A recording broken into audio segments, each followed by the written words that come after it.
Afternoon, July the 21st, 2022. It's a Thursday. It's been quite a day and quite a week. And I am Matthew Holt, the founder and publisher of the healthcare blog at Bolty on the Twitters, with another THCB gang for you. My lineup today, some of my favorite trustees in the gang: Casey Quinlan from the Healthcare is Hilarious podcast, Ian Morrison, health futurist, and Mike Magee, medical historian. I guess we have a futurist and a historian. We're going forwards and backwards at the same time today. So I hope everyone has been fine and well. I will kick off by asking people what they've noticed. I did notice that Joe Biden now has come down with COVID, so it gets to all of us. I've been republished this week, for the first time in a long time, Anish Coco, who comes on the gang occasionally, who, let's say, doesn't agree with the mainstream on many issues regarding COVID or anything else much. He was saying that Eric Topol had it all wrong and that long COVID isn't a big deal. And today, he had a piece out saying that, which is not published on THCB yet, but or may not be, saying that basically we got it all wrong and we shouldn't be too worried about COVID anymore. So I don't know, maybe or maybe not. Joe Biden shares that opinion. We'll see. Anyway, so what have we all been up to? What have we been noticing? Why don't I start with you, Ian? Well, on that point, I not to be outdone by the president, I got finally, I'm the last white guy in America to get COVID last night. Oh, I came back from the AHA meeting with 1,200 of my closest friends, and so I mean, at least I got it from either Rod Hochman or Rick Pollock is my best. So you got it from somebody running a hospital who's then going to go distribute it. Yeah, right. Or maybe you gave it to them. No, I'm making that up. That's it. But there were 1,200 people. There were not a lot of masks, and I actually had a MLK board meeting yesterday virtually, and Elaine Batchelor was saying that half of the California Hospital Association meeting that she was at the week before came down with COVID too. So, yeah. Anyway, not to be outdone by the president, but I got lots of interesting sort of insights from that meeting. But obviously, I'd love to hear from everyone here about what the big news that I heard today was Amazon buying One Medical. Yeah, I'm glad you brought that up. Oh, okay. We'll dive into that one. I would love to dive into the AHA and the COVID thing, because I think it's quite interesting. The argument that we've figured out how to deal with COVID, so let's not worry about too much of the population, is an interesting one. We'll see. But and then next week, for those of us listening, we're going to do a special edition of THCB. Jeff Goldsmith, Darren Neal, and Jess Damas will be on that with me, and we're going to talk about primary care, and that's going to be somehow wrapped into a conference that Peter Grant's putting on about the new future of primary care, which I guess is going to be an interesting. There's been some. Amazon was going to be on that, and One Medical was going to be on that, so we'll see what actually happens. Anyway, Mike, why don't you quickly tell us what you've been up to? Well, with COVID everywhere and nowhere at the same time, everybody seems to be now leaning back on their preference. People have different preferences in terms of how they want to behave, and they don't want to cooperate. They want to lean on preferences. And yesterday in our little pool community here, we have a swim facility that the town manages, and everybody swims laps there to try to stay healthy. So during the summer, of course, the lap lanes are filled because 3 of the lanes are taken over by campers of all sorts all week long.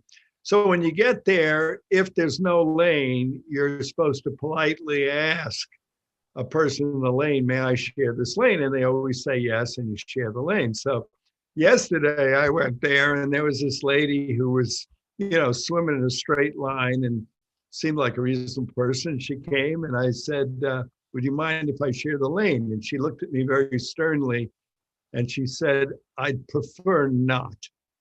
And so I dove in next to her, and she said, what the hell are you doing? And I said, well, you preferred not, but I preferred yes. So, preferences don't hold too much water is what it comes down to, at least when you're trying to do public policy. It doesn't matter what people prefer, it's what you're going to ask them to do and what kind of strength you have behind your mandate. So I think that's where we are with COVID. That's all right. Casey. Yeah, I agree, Mike. I also swim for exercise, and it's a YMCA facility, not but anyway, and they have the same thing with 2 people in a lane is and you do have to reserve ahead of time, which is good, and do it on the app. It works really well, and I go a couple days a week, and I haven't had any problem. I am okay with sharing. As long as if someone's like actively coughing, I'm like, no. At that point, I'll move wherever. And but I haven't, knock wood, had any problems. And the one time that I did get a breakthrough infection was back in the early days of the first run with Omicron, whichever one that was. Now we're up to 5.0. But I mean, I find it just laughable that people seem to have decided, speaking of preferences, that they prefer to think that COVID is over, and so they're just going to behave accordingly. I, on the other hand, have become an even more ferocious. Nope, I'm staying here, pulling this hole in over my head, and I'm not going anywhere unless I have a mask glued to my face. And I'm keeping this mask glued to my face unless, I mean, I've even gone to the length of having a reusable metal straw in my purse in a little pouch that, so I can wash it, whatever. And I use that when I go to events and there's people and there's, like people are having like a beverage of whatever type. And I'm just not in the mood. I will go to a restaurant. I will ask to be seated somewhere far enough away from other people, if possible, that, they're not like on me. But it's just, I mean, it's ridiculous. I've got 4 Pfizer shots and Evishield. I got shot up with Evishield in March. And then in January with my breakthrough, I got monoclonal antibodies. So I am okay, but I'm not going to assume that I'm in any way bulletproof, particularly as someone who's immune compromised, because hello, stage 4 cancer. But I also had the one medical thing on my list, as I mentioned. For me, also, United Health is inducing eye rolls and laughter like OMG about their doing a favor for their covered lives with insulin free and stuff. It's like the amount of profit those people are making, that's the least they can do, but they want a lot of credit for it. And I also saw something go by, I think it was on Modern Healthcare earlier today, that mobile health clinics, i.e., like your bookmobile, but instead it's a doctor or NP mobile, and that improves cost of care and access. Well, duh. It's like, gee, when did you figure that one out? Meet people where they are, they might actually show up. So, yeah. All right. Well, look, let's stay on the COVID thing for a little bit, right? Because I think Ian's point about, the California Hospital Association or whatever it was at a meeting, I mean, that's about true. It seems to me that the prevalence of the BA5, whatever it is very big, and we're only catching some. Most of it's not being, we are still testing, but most testing is now done at home. So the testing just held up. That's not going to show up in the statistics anywhere unless Ian somehow phones it into the CDC. I think that's going to happen, right? So it seems to me that, and if you look at, but the argument is, and this was sort of in Anish's piece, and a little bit what Bob Wachter has been talking about, it's a lot of people now showing up in the hospital with COVID, but are not there because of COVID. Right. And so, there's the question, is this getting better or worse? But I have, I've got yet another friend who's turned up with long COVID and is, got the pounding headaches and isn't getting rid of it and all the rest of it. And we know, and we're basically agreeing that we're going to have some number of deaths a year. Is it going to be 300 a day, 400 a day, 100 a day, from this thing ad infinitum? And we still, and the vaccines aren't going to catch up, but the vaccines presumably, as Casey said, hopefully will help us all with, not getting to the point where we were in 2020, either in the spring or the fall. But, it seems to me that, we're kind of done. And the one country that is still trying to maintain its real zero COVID policy is China. And I actually have a friend of a friend of a friend on a WhatsApp group I'm in who sent me a song about being marooned in to a Billy Joel tune, I can't remember, being marooned in Penny Bay, where they literally set up, a quarantine camp in Hong Kong for people who are coming back in or showing COVID or whatever, and they're really doing it. But, we had that situation in Shanghai where they basically locked the town down for, 35, 40 days. And a lot of people went pretty stir crazy. I don't know if, I don't know, as Mike says, it's down to preference right at this point. And I think it does have terrible potential knock-on effects for people who have immunocompromised, like Casey and others, because exactly but we've kind of societally moved on. And since that judge, I think to me the big critical time was when the judge in Florida, that's a Trump appointee who didn't know anything about anything, said, yeah, we don't need to wear masks anymore. That mask mandate is unenforceable based on her extensive medical knowledge. And people started cheering on planes and taking them off. And, I don't know if this is ever going to go away. And whether the only thing we can be concerned about is it going to mutate again and get really nasty? And no one knows. Right. I mean, my opening joke at the AHA meeting on Sunday was went over like a lead balloon because, I said, COVID's over apparently, and somebody just needs to tell a virus, because, the audience, it was like 10% masking. And I think, both Mike and Casey mentioned sort of preferences as you did, Matthew. I think that's exactly right.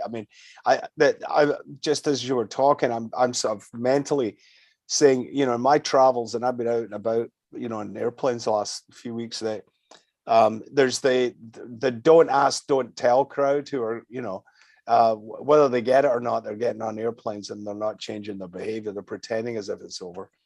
There's the Lone Rangers who are wearing masks because they like it, and it's sort of like a badge. There's the semi-compliant who really irritate me, who are the ones who wear a mask but keep their nose uncovered. It's like, where is their eye face, as their eye mask, right? And then there's Casey and my wife who's has got a severe asthma condition that can be aggravated. That I'm camping out in my office in the next 5 days. Right? So I think we're all over the place, but there's collectively, and this is true in Europe as well, as Matthew, and around the world, people have just had it and have given up. But the implication, to tie back to the other sort of finding on the HA thing, which we maybe want to come back to too, is I talked to a lot of leaders over the last few days. Face to face, maybe two. That's where I got it from, probably. But 2022 is worse for the hospitals than any other time because it's more disruptive financially and to staff because of the pervasiveness of this. And there's no CARES Act. There's no more money coming in. So almost universally, they're struggling. And the first half of the year has been bad. And they're pretty beleaguered, I have to say, because frontline staff are, they're having to deal with this, even though the deaths are not as high. Hospitals are absolutely full. They're just not full of COVID people necessarily, but the threat of COVID is everywhere and the impact on staff is everywhere. Well, I think the staff thing has been, it's also 2 years of this, right, where they've had a really tough, crappy time. There's a massive nursing shortage. There's all these different things going on. The 4 or 5 companies that have raised a ridiculous amount of money in recent months anyway, have been nurse staffing platform companies, right, who are essentially staffing agencies of a different flavor, saying we can do it better, quicker, faster, to raise hundreds of millions of dollars, and now going to violent competition to place nurses. But it does seem to me that they're dealing with that issue. They're dealing with the cost of the staff going up, the cost of all the supplies going up. They're obviously not getting any favors from increase in pricing from Medicare or on the commercial side of them. They might get some later, we never know, but they are kind of making up for lost time, all those elective surgeries and all the other stuff that pads the top line. It's just the bottom line is being really hammered because of the higher costs. But the other thing that's happening, Matthew, is with the shift to the ambulatory environment, a lot of those money makers on the inpatient side are now being scooped up by entrepreneurial orthopedic surgeons who, are doing this stuff on their own. and don't need the hospital. And you know, there's a lot of gamesmanship going on.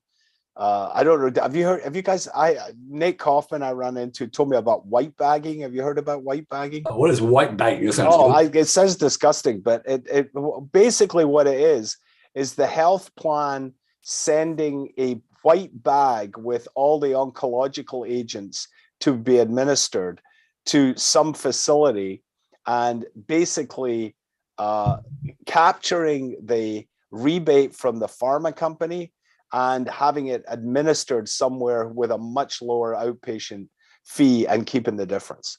And that guts. I mean, a lot of hospitals bought oncologists because the money is in the infusion and the rebate on the infusion, and they've basically found a way to get around that. So, I mean, I'm not trying to paint villains and angels here. I mean, I think the hospitals that have a broad commercial mix can recover, as you say, but there's all these shenanigans going on, and as more and more care moves to the outpatient setting, you know, the hospitals could get left with the difficult stuff, and all the other stuff gets scooped up by the easy players. You know. Well, yeah, and I mean, you know, not to say that it's only here in the U.S. It certainly isn't. I don't think anybody did say that, but I saw a conversation spin by today about the NHS, and you know, apparently the NHS has been told to make 5% savings this year. And they've also been told to reduce the backlog caused by COVID. And now they have over 100,000 vacant positions in the clinical staff row, and that's likely to go up. And now the NHS has also been told to find 1.8 billion pounds for this pay award of, you know, like apparently they're supposed to offer, you know, bonuses to people if they, you know, take a job. Well, you know, it's like, that's like kneecapping a guy before he can even get on the playing field. Well, but it seems to be that's how things are done now. That's how we do things in healthcare. Well, the NHS has a special bonus, which is that the British public, in its wisdom, voted to leave the place which was supplying most of those clinical staff. Right. People that basically ran all the stuff.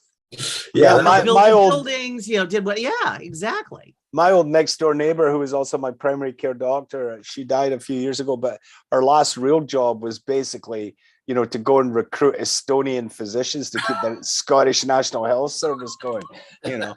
So like, you can't find a Polish plumber or an Estonian physician, though. It's amazing. Yeah, exactly. Operating, there's a reason why it's not, and it's, you know, it's collapsing faster than anywhere else. But that will go on. Don't worry. The good news is the English women's soccer team beat the Spanish and are in the semi-final of the European women's soccer. So it's all going to be fine. All right. But I did want to pick up, Mike, before I get into this, I just want to pick up on one thing Ian said, because it's relevant to the One Medical Amazon thing, which we've got to get into. So there is, you know, this crazy situation where there are these games being played, but one of them is if you are a hospital facility, especially an academic hospital facility, you can charge a lot more for the same thing than somebody outside, right? And the Medicare pays you more, and then, you know, and there's been tons of back and forth. Libby Rosenthal wrote the book about it. What was it called? I've forgotten the name of the book. American Sickness, right? And a lot of this was about the ridiculous amounts of money paid, in some cases by private insurers, to, you know, fancy New York hospitals for things that you could have bought down the street for a lot less. And one of the things that I find very strange about the Amazon One Medical thing, and there's been a lot of discussion back and forth about it, and what is Amazon really trying to do here, is that you think about Amazon, you think about, you know, easy, fast, consumer access, cheap delivery, and you think about low price in general. It's not quite Walmart level, but you certainly don't think about, you know, making it more expensive for the consumer. Now, I know they bought Whole Foods, and there's been some discussion about how much Whole Foods changed, and that was obviously a high-end grocery chain. But my impression was that if there was a big play for an Amazon, or for that matter, a Walmart or anybody else, in doing, you know, basically employer-based primary care, and they were starting to do some of this on their own employees, working with the folks at Crossover Health, and then they produced Amazon Cares and have a sort of telehealth brick and mortar thing, is that you'll be thinking this would be back to the kind of stuff that Brian Clapper, who's not on this week, would talk about. Can you do work site and then near site centers and then hybrid virtual centers that essentially spend more money on primary care and less everywhere else. But One Medical has a very different model. Now, they did buy Iora, which is kind of that capitated primary care, lower cost, more primary care, lower everywhere else, capture the value back for seniors in the Medicare Advantage program. But I wrote a piece right at the start of this year about my experience going to One Medical. I've been a One Medical member for some time, and my doctor there is Andrew Diamond, who's actually the medical director of the whole thing. So now I can complain to him about the Amazon people leaving the packages at the bottom of the steps, not at the top of the steps. I'll call him about that and see if he can help me out. But anyway, I live about 50 flights of steps, so I know why they do it. I know why I want it. When the heavy stuff gets delivered and it's 50 steps up, I guess who has to carry it, right? The thing that's really amazing about that is that they were charging at the very highest end of the range and they were getting a lot of that because Blue Shield or Blue Cross, where it was, has them sort of pegged with their alliances with all the different hospital systems they have. And the one they have in San Francisco is with UCSF, which is the most, the academic center with the most expensive rates. And they were getting, I think my primary care visit for like 45 minutes came in at like $600 paid, not what they charged, what they got paid. When I have to go back and read the piece to see what I did. And the same was true with a lot of the other stuff, vaccinations and this, that, and the other. So I know that One Medical goes to Google and people and says, yes, we will save you money overall, et cetera, et cetera. But it's hard for me to imagine that, and by the way, they haven't been very profitable, even charging that amount of money. It's hard for me to imagine that fits into the kind of Amazon, we're going to spread this and make it cheaper and easier and better and faster for everybody everywhere across America ethos, which is, I assume, why Amazon felt I had to do that faster and never had to buy a big primary care group. And this is the one that came up with. So that's the bit that leaves me a bit confused. I don't know if Mike or Ian, you have a view on that? Well, Mike, you go first. No, go ahead. Oh, yeah. Know you. Well, look, I think, Matthew, you nailed a number of points. That are really important to emphasize. I haven't talked to Amir Rubin in a while, but I had lunch with him a couple of years ago when he took over, and he was, I'm going like, I love it. I've always loved One Medical, thought they were great customer service, but I'm not quite sure how you make money if you don't do a Bob Margolis thing and take the capitation up the food chain, right? And he said, well, two things we're doing are, one, we're trying to get Google to pay for the premium, not consumers, and that's smart, and that worked. But and Matthew, you wrote about this about the time of the IPO. The other thing they did, which was really the moneymaker and the enhancement, was these relationships with these health systems, where they were basically, and Amir had done that at Optum actually too, is basically go to health systems and say, you guys suck at running primary care, let us do it and we'll get your net promoter scores up. But I have still not really, my son's a One Medical patient, loves it, but once you need something serious, you're sort of discharged to the ether of what is conventional American healthcare.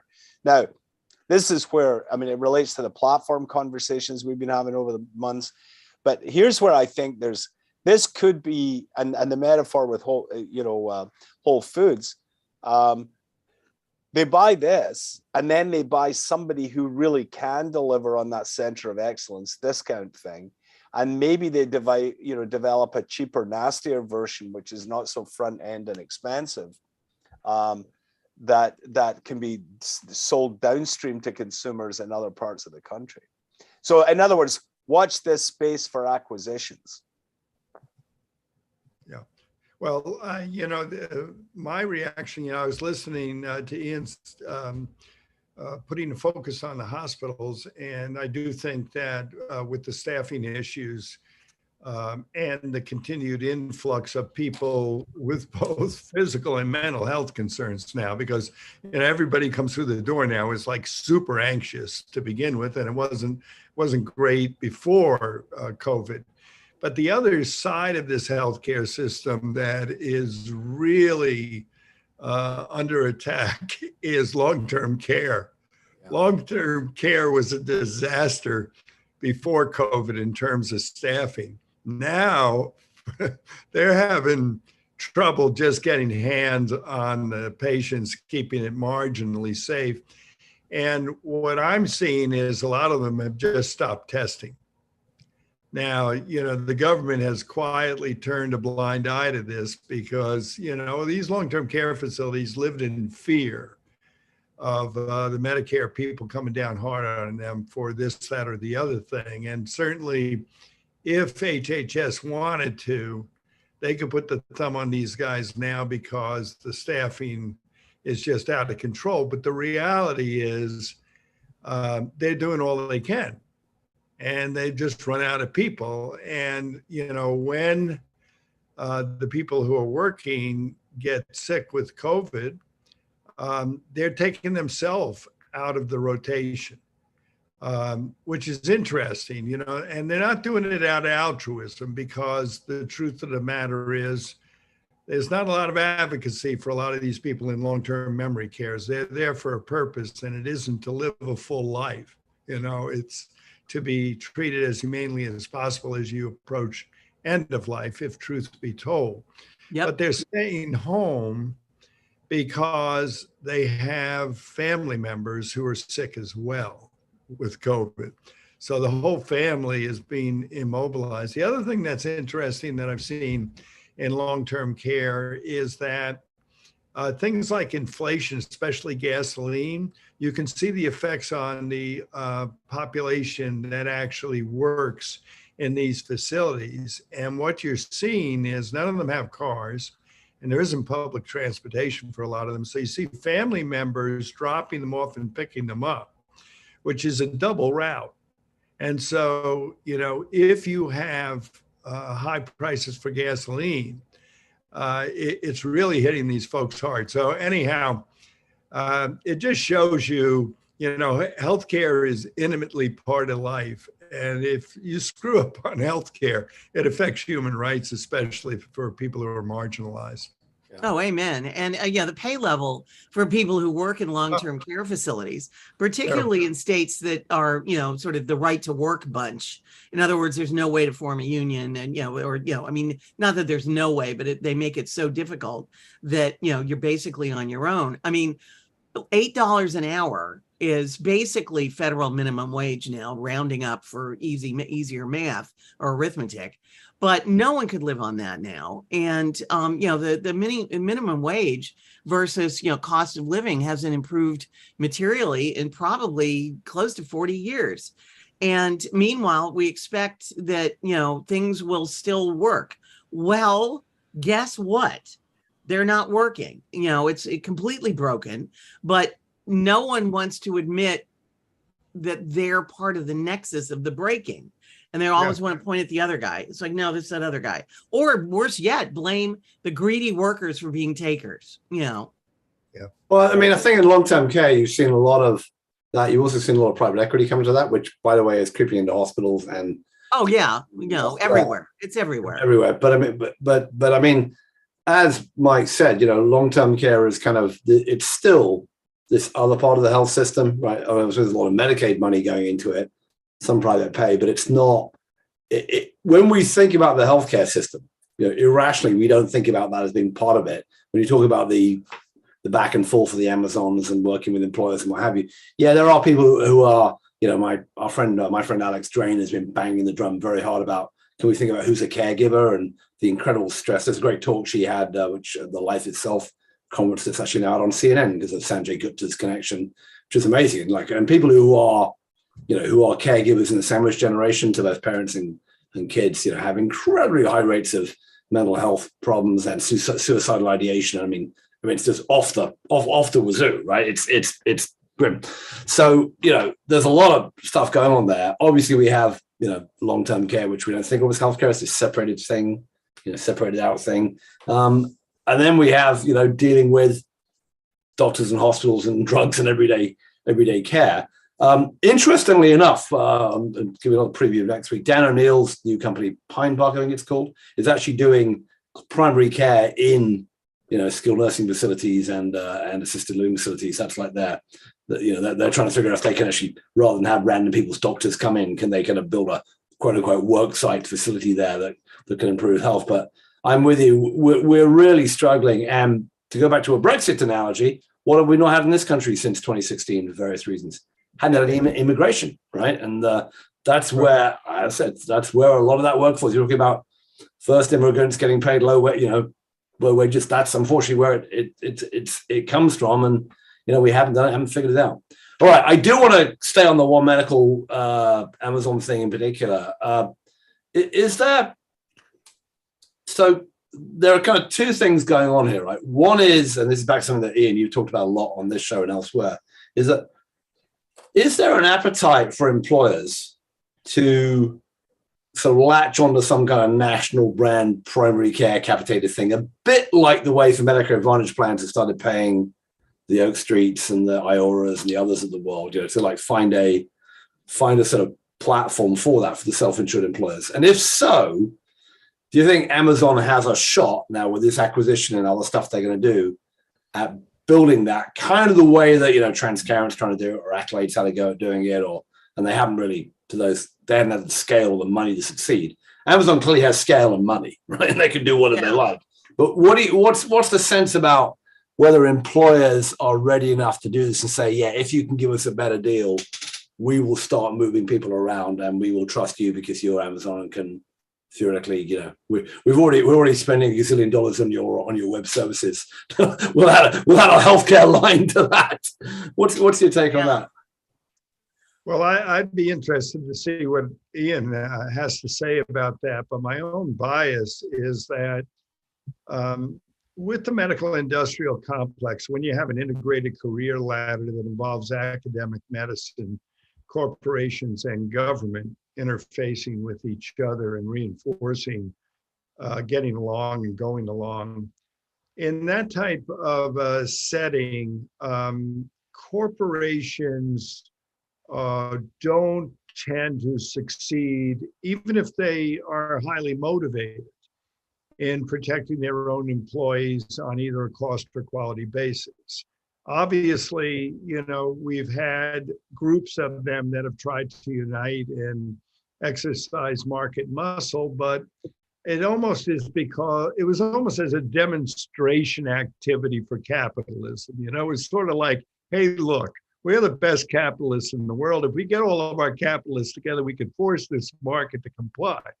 What they didn't really bargain for is that portions of their own corporations were already so entangled with the academicians, the scientists, and with the government regulatory agencies that at the very same time that they were attempting to get the market to bend to their will, they were removing regulations that would have prevented them from doing, what they do behind the scenes. So there's a bias on my part, but my belief is that with the medical industrial complex being what it is, good and bad, the only way to create equity and to provide some sort of strategic planning that would allow cost and quality to be addressed simultaneously is for the government to expand already existing insurance programs to all comers and do it as a fait accompli. Yeah, because we really missed the boat in the compromise that was made to deliver the Affordable Care Act back in 2010, when there was no public option made available by the government as sort of an actual like hard foundation that no one would fall through. Right. But instead we built a sieve, which is really great because the liquid goes through. I guess that means that the liquid that went through is, oh dear, people who can't afford to pay for the premiums that are even the lowest ones that we have here. And, and I witnessed that myself because I was uninsured for 5 years after my first go round with the cancer troll. And, so I got really good at figuring out what something was going to cost me before I made an appointment to see a doctor. And I cobbled together sort of a way to get what I needed without having to, go out and pay some number of couple $1,000s a month in premium alone, and then, $10,000 or so deductible before whoever insurer paid $1. But that wasn't exactly easy. And it was also during the depths of the econoquake after the financial markets tanked because of, the shell game that was the real estate markets back in the mid-aughts. But anyway, we've continued to screw this up. And I keep waiting for there to be grown-ups somewhere. I haven't seen any yet. We're going to have to figure out how to fix this. It may actually be, some people are predicting that the system itself is going to have to collapse. I don't know exactly what that looks like. What does that mean? How far do we have to go? But looking at that, I mean, at this point, I'm very glad that I have the coverage that I have, given the circumstances that I'm in now. Stage 4 cancer patient, recurrence of breast cancer. Welcome to what happens to 30% of us who end up with an early detection diagnosis. But, it seems to me that we could do a much better job given how much money we just waste on crap anyway. And we're spending $4 trillion a year, which just boggles the mind. That makes this Amazon paying what is it, 3.9 billion for one medical look like a lot of money, but it's couch change. It's couch change for Amazon. And also, when you look at it stacked up against what America pays for healthcare every year. And then I talk about all the middlemen and the third party people who get involved. And somewhere, sometime, as I bitch about this, someone will always come up with, but the jobs. And it's like, I'm sorry, if somebody is managing to carve out a living, sucking on being a remora fish on the shark that is the American healthcare system, I think they need to be identified as remora fish and driven off. But I may be alone in that, but that's my story, and I'm sticking to it. Yeah. No, I mean, I don't disagree that there would be a requirement for fundamental. If you were, and funnily enough, somebody told me about an exercise that they were taken through with which system, if you had to start from, and this is with hospital leaders, if you had to start from scratch, how would you design the system? And they all kind of eventually came to the National Health Service in Britain, ironically. But but just to take it, I mean, and I really appreciate both of you raising the long-term care issue, and the Civ metaphor, Casey, is really powerful, because we still have to jump in with one other thing. Even people who have really good, they can afford long-term care, there still is going to have to be a family member who's going to have to be 24/7, 365 on the front lines, making sure that nothing falls to the cracks and that those people get the care that they need, and they get, they're cared for, as opposed to just warehoused. And that fell to me for the last 2.5 years of my parents' lives, and it literally bankrupted me. So we kind of have to be honest about where some of this money is invisible, and it's more than $4 trillion a year. Right. No, that's well said. And that's, Alex Drain's great work on the unsung heroes who are unpaid as well. But Matthew, you had asked about the employer, and I think, and I mean, we've said this before on these shows, that on the one hand, they can get all agitated about the cost. On the other, it's a cost particularly for the big guys, it's the cost for doing business. And they're in this war for talent. So they're simultaneously bitching about their healthcare costs and adding benefits like crazy to retain essential workers. I mean, now, if there was no such thing as a Congress and morality, they'd say they'd support the people that matter, quote unquote, coders, and get rid of everybody else, right? And they use outsourcing companies and all other shenanigans to kind of make that happen. I mean, I've always been missed. About, I forget which one is Google and or Microsoft, that has the green badge and blue badge, and it's basically whether you have benefits or not, right? Whether you're a contractor or not. So they've got their own way of working around this, but they've been in a squeeze because of all this. And the real question, where the money is not in the ambulatory environment. The money is in complex stuff. And complex stuff is high price if you want to go to the best. And so the only employer who's actually demonstrated the cojones to do what it takes to get to zero premium increase and zero out-of-pocket costs for their members is the Boston hotel workers, who did something very simple, which is leave out all the Harvard teaching hospitals of their network. And if you do that, you can probably zero this thing out. But you put that on the table of Apple or Google, and they say, hell no, we wouldn't do that. We're not taking out UCSF and Stanford. It's a complete inverse.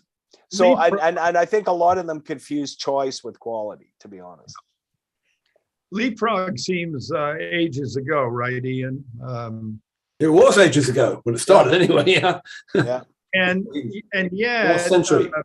We're living in a moment that is quite different than the time when Leapfrog initially emerged. The level of polarization, where individual preferences quickly lead to clusters of opinions.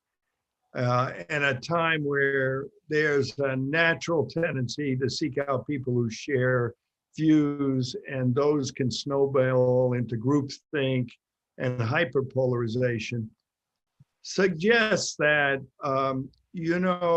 if you came up with the right solution, perfectly timed, right location, you might end up, more likely, you could end up with something that felt much more revolutionary than Leapfrog.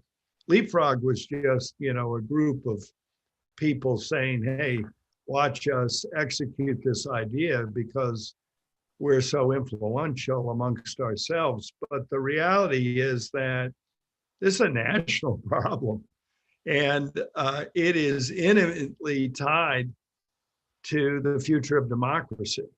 It's sort of like when, way back when FDR tried to launch a second effort at getting a healthcare plan, and he said, necessitous people are never free people.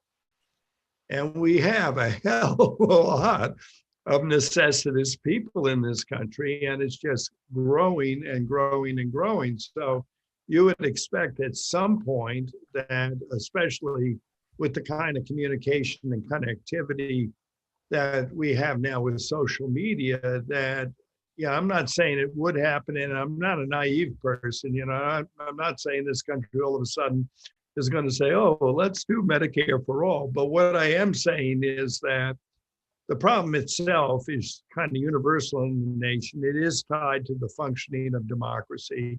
It is tied to worker productivity. It is tied to justice issues.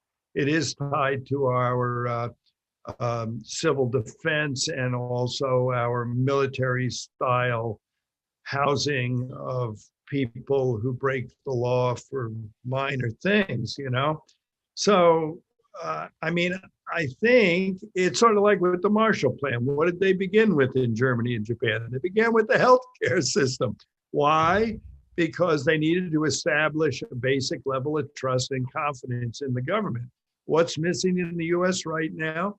A basic trust and confidence in our system. So, if you're going to rebuild trust and confidence, it's logical to me, since the money is already sitting there, if you can get it out of the hands of the medical industrial complex, it would make sense to me to start with a proper, well thought out healthcare plan, and then try to rebuild your democracy on the backs of that.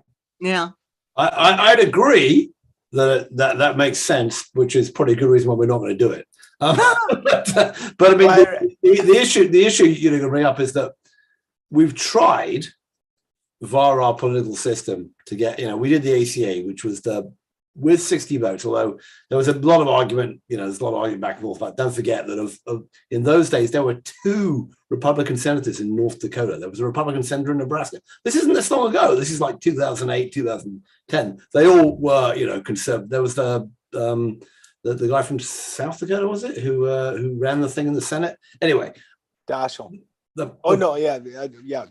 I forgot his name. Bay. No, not Bay. Anyway, the point is, yeah, we had 60 Democratic votes there, and they got the ACA through. But they got through what was, a compromise. It was nowhere close to single payer. As Casey pointed out, it left a whole bunch of people, vulnerable for the sieve. Now we've got the biggest expansion of subsidies for the ACA, which has increased the number of people covered, which is about to run out unless they can get it past Joe Manchin in the next, couple of months, which may or may not happen. But we're not getting anything big and sensible. I mean, even the subsidies are kind of a crazy way of doing it. We're not getting anything big and sensible through the Senate in terms of, we talked about the global warming, the climate change stuff or whatever, that, we don't have enough Democratic votes to do it even with reconciliation. Maybe the Democrats keep the House, and maybe they scrape a couple of Senate seats in the fall, and maybe they come and have a go at it, but I doubt it. So it seems to me that, you're talking about a healthcare system which is going to not change that much due to government regulation and sensible planning. So my sense is the only option is most people are still covered by an employer. We know that the cost, Dave Chase and many others and Brian Klepper told us many times about how much the cost has gone up. It's over $30,000 a family for an employer healthcare coverage now, according to Millman. The one thing that the Amazons have been good at is like doing big national or global drive downs of costs for accessing goods and maybe services. I don't know if they can do it. I don't think One Medical's the right group for them to do it, but whatever. But also, if they could do it, I still don't know if the employers care enough. And Ian's point was, maybe the Boston hotel workers, averaging at $17 an hour or whatever, how much they get paid, $20 an hour, are prepared to say, we're adding a couple of bucks an hour to our take-home pay is worth not being able to go to the Brigham. But the average Apple employee doesn't give a rat's ass, and why would they force it on them? Right. Well, no, but the average employee at Apple actually works in the store. I mean, if you actually look, I saw a thing recently. Yeah. Well, maybe they do care. I don't know. Maybe it went wrong. It was a thing on median salaries. The median salary at Google and Facebook is around 270,000, but for Apple, it's closer to 50 because they have retail operations. Right. But anyway, I mean, but here's the frustration. Let me flip it over to the health system side. I spent quite a bit of time with Barry Arbuckle the last couple of weeks. He gave a session at San Diego, and I gave it a talk for his leadership team, a week before. And he runs Memorial Healthcare, probably one of the best integrated delivery systems in the country. He's driven everything to the ambulatory environment. He's one of the great leaders, I think, in American healthcare. And he's driven everything to the ambulatory environment, and he's not playing all the ambulatory surgery centers he has are not on the hospital license, so they're not charging massive fees. He's done the Boeing ACO. He was one of the first to do a direct ACO with Boeing. And his question to the group that he was talking to was, why are employers not more eager to do these deals? And, he's part of a consortium of about 15 systems. I won't remember all the names, but Mayo was in it, I think. And it's a national network. I talked to Rod Hochman about, Truveta. We had a panel on Truveta and what they're doing. And I think there's a lot of the big systems who are eager to engage in different ways, because you've got to deliver them. You're not going to, there's got to be some there for centers of excellence, because people are going to get sick in your membership. You're going to have cancers. You're going to have orthopedic events. You're going to have the other one that Mike raised is mental health. We need the mental health crisis is gigantic. We have no providers, and it's amateur hour in many instances across the country with a lot of these startups. And so, we could go on and on about all the problems. What's the next concrete step? And I think I'm encouraged by this Amazon thing on the one hand, that it could be the starting point of a sensible roll up of some of these assets into a meaningful offering that will, be sellable to middle America eventually, as a starting point to transformation and improvement. But you've got to engage the conventional system in that process, it seems to me. It's not trying to put them out of business. I don't disagree with you, Ian. You know, at the same time, we're living in a very different era. You know, when Tom Daschle was senator in South Dakota, as I went to tons of these meetings, and you'd see those red rimmed glasses coming down the hallway, and here comes Tom Daschle, and he's got a group of people around him, and you spend a couple of days together and you feel like you've accomplished something. You haven't accomplished anything.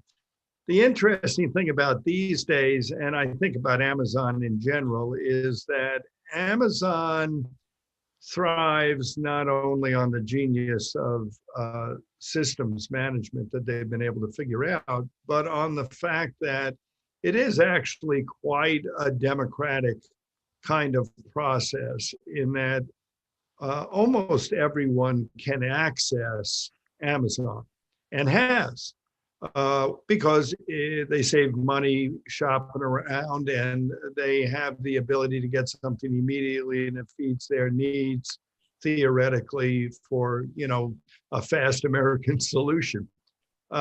So in general, what I'm saying is that if in fact, all of a sudden, magically one day, everyone had insurance, they'd be empowered the same way they are by Amazon. They could dial in, they could ask for something, and they could get it relatively quickly. So, you know, I don't see why the provision of a national health insurance capability needs to diminish the Mayos or the other great academic centers any more than the integrated systems. But what I think it would do is make people more conscious of, are they giving me what I need? And also, I think in every other country, you know, you can buy out of something you're displeased with. So if you have the basic insurance and you just think, you know, you're too good for that, and you want to pay more, you can pay more.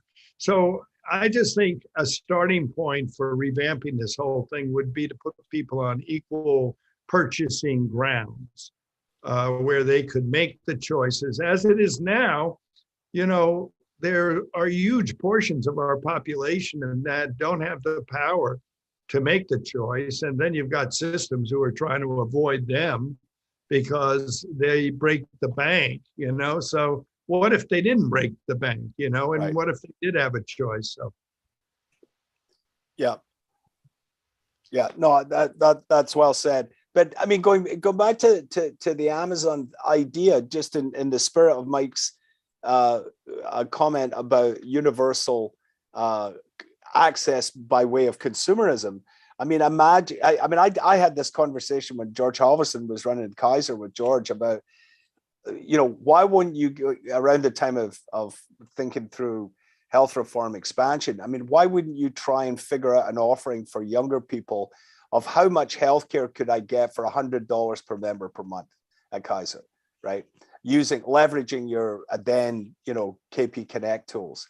And the thing that they always resisted was, well, we want to treat members exactly the same, and everybody's, you know, blah, blah, blah. Yeah, fine. But you know, there is a segment who would be better served and better off by some basic offering than getting absolutely nothing and trying to go to Walmart with their, you know, the. But I mean, the basic underlying problem we always skirt around in America is that in the end you need money from those people who are young and working, maybe not making that much, right? To subsidize the people who are there has to be older and sicker. Yeah, there has to be. There's only one rational institution to do that, which is called the IRS and the government, and right, exactly. we won't go there in America, as we've known for forever, and that's why we end up with trying to do all these different things.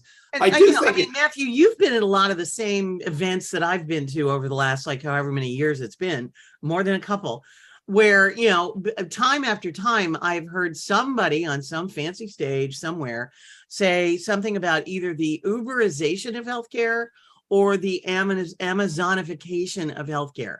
And there was always somebody who was going to do that, and then it never happened.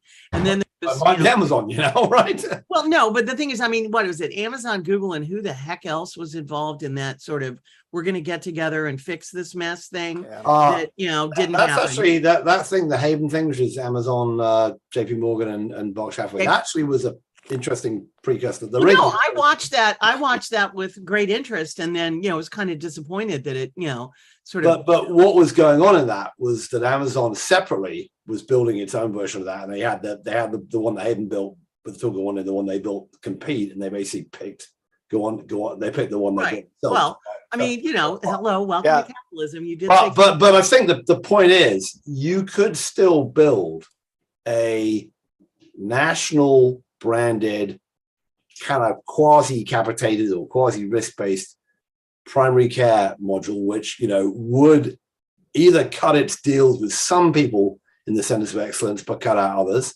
and spend a lot less. I mean, we've seen it done in lots and lots of little pockets. The Boston hotel workers, the Rosen folks in Rosen hotels in Orlando, the Pittsburgh school teachers, but and Dave Tracy's always talking about it, the health center, but it hasn't expanded nationwide because the government won't push it and most employers won't push it. And if Amazon could put it on a plate, I'm still back to it, I think One Medical's the right vehicle. If Amazon could put it on a plate and say the answer is 40% less self-insured employers, we can give you, and it's got our name behind it and our brand behind it, and your people are already buying all their other crap from us. Yeah, and I mean Amazon's footprint where they are, present in all 50 US states and a whole bunch of other places, obviously.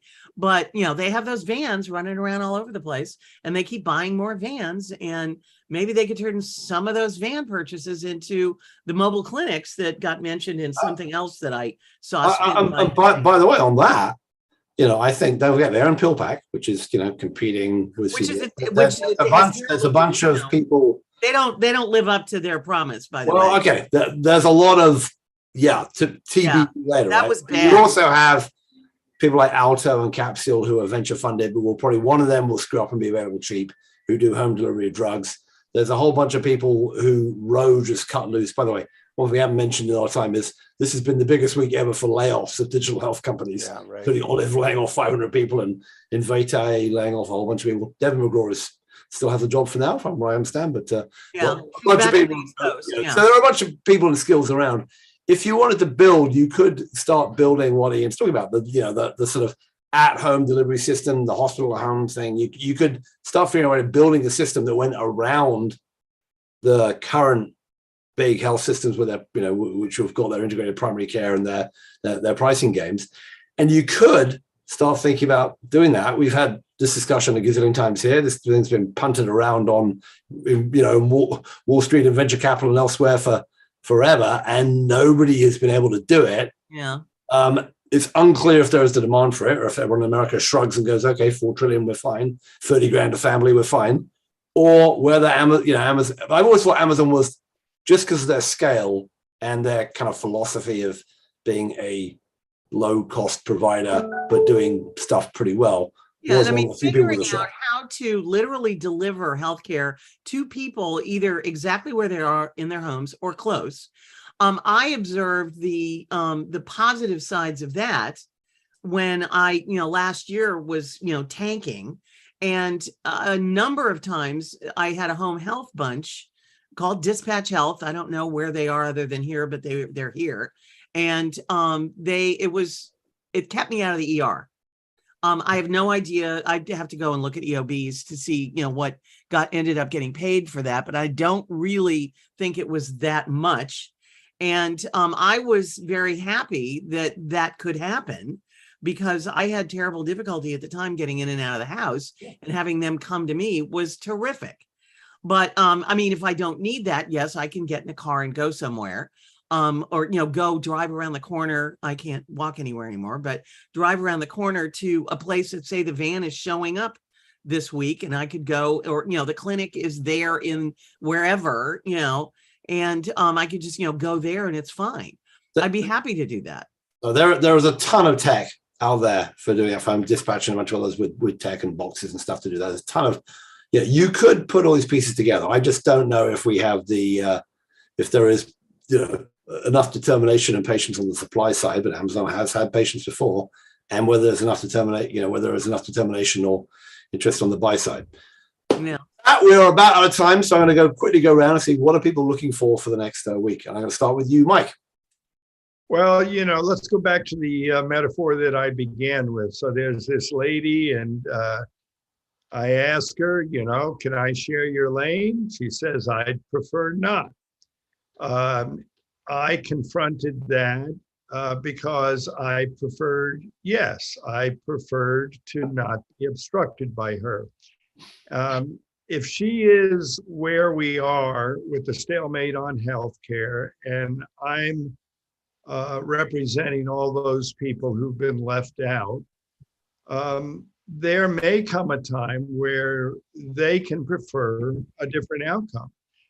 And what sociologists that I respect say is that if you're looking to secure some sweeping changes, it helps to build upon waves of change that came before.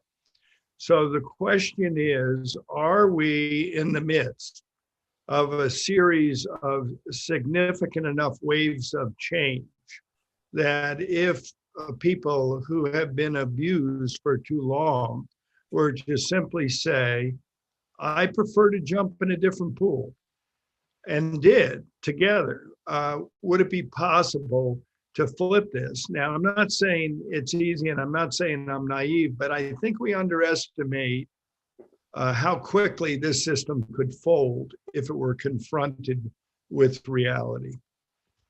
Casey, the final words. Yeah, I mean, you just reminded me of that terrific scene in the movie Network, which I'm a huge fan of, where, Peter Finch encouraged everybody to go to their window, fling their TV out the window and scream, I'm mad as hell and I'm not going to take it anymore. And I keep waiting, I've waited my entire life since then. And that movie came out, I want to say in 1977. But and for all you millennials out there, if you haven't seen it, you need to go find it. It's streaming somewhere, definitely a must watch. Anywho, I'm looking to see what happens with how this Amazon One medical deal folds out and publicly messages what could be on the table here. Because I think that as people, just the average humans wandering around being themselves, recognize what the potential here could be, possibly, maybe for them, who knows? But it's like, how do I get some of this? Not throw their TV out the window, but go to the window and yell, hey, how do I get in on some of this? I need some healthcare. But, figure that out. Why not? We could try. So all y'all figure out how you could get someone's attention following Mike's thing about just jump in a wave and surf it. Get a little further down toward the beach. Ian. Well, on Mike's wholesale reform, I mean, I'd love to see it, but I'm sort of reminded about the joke of the Irish guy. You go up to the Irish farmer asking for directions how to get to Donegal, and he says, well, sir, it'd be better if you weren't starting from here.